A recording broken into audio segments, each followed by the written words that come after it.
কারণ বিএনপি জনগণের দল, জনগণের প্রতি বিএনপি ভরসা রাখে, আস্থা রাখে। সুতরাং সেই আস্থার জায়গাটুকু আমাদের নষ্ট করতে দেওয়া যাবে না। আমাদের মধ্যে এরকম যে দুই একজন খারাপ লোক থাকে, তাকে আমরা এই পুলিশের হাতে সোপর্দ করবো, দল থেকে আমরা তাদেরকে বহিষ্কার করবো। তাই প্রিয় বন্ধুরা, আজকে আপনাদের অনুরোধ, এখানে এই কথাটা বললাম এই কারণেই যে আপনারা সবাই আমাদেরকে সতর্ক হতে হবে। মানুষ ভালোবাসে, মানুষ পছন্দ করে এমন কাজ আমাদের করতে হবে।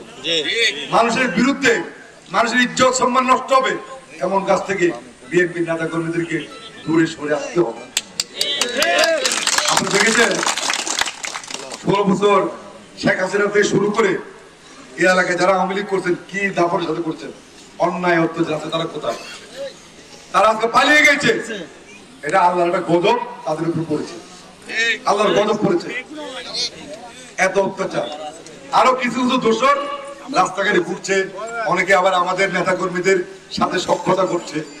আমি আপনাদের অনুরোধ করব, যারা দল করেন যে আপনাদের সাথে এই সমস্ত এই ফ্যাসিবাদের দোষরদেরকে দেখা যায়, তারা তো শাস্তির আওতায় আসবেই, আপনিও তাদের সাথে শাস্তির আওতায় করবেন। এই সমস্ত ফ্যাসিবাদের দোষর এবং নব্য বিএনপির হাত থেকে এই দলকে রক্ষা করতে হবে।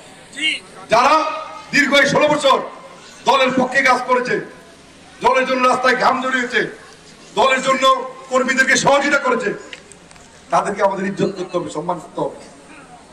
আগামী দিনে তাদেরকে আমরা নেতা বানাবো, তাদের নেতৃত্বে বিএনপি। যার হাতে বিএনপি নিরাপদ, যার হাতে দল নিরাপদ, যার হাতে দেশের পতাকা নিরাপদ, আগামী দিনে বিএনপি তার পাশে থাকবে ইনশাআল্লাহ। প্রিয় বন্ধুরা, আমি 2018 সালের পর থেকে এমন কোনদিন আমার কাছ থেকে যায়নি যে আমি আপনাদের থেকে দূরে ছিলাম। আপনারা জানেন গত 16 বছরে মিনিমাম কমপক্ষে আমাকে 10 বার কারাবরণ করতে হয়েছে। সর্বোচ্চ 1 বছর আমি কারাগারে ছিলাম। জেলখানাতে বের হয়ে আমি আবার আপনাদের পাশে মাঝে এসেছি।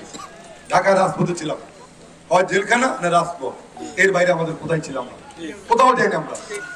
আর যারা অনেকে ছিল, তারা অনেকে আওয়ামী লীগের সাথে ব্যালেন্স করেছে, কেউ ব্যবসা বাণিজ্য করছে, কেউ বিএনপি ভয় বিএনপি নেতা কর্মীর সাথে কথা বলে নেই, ওর সাথে কথা বলে এনে মামলা খেতে। তাহলে ওই সমস্ত লোকদের কাছে কি বিএনপি নিরাপদ?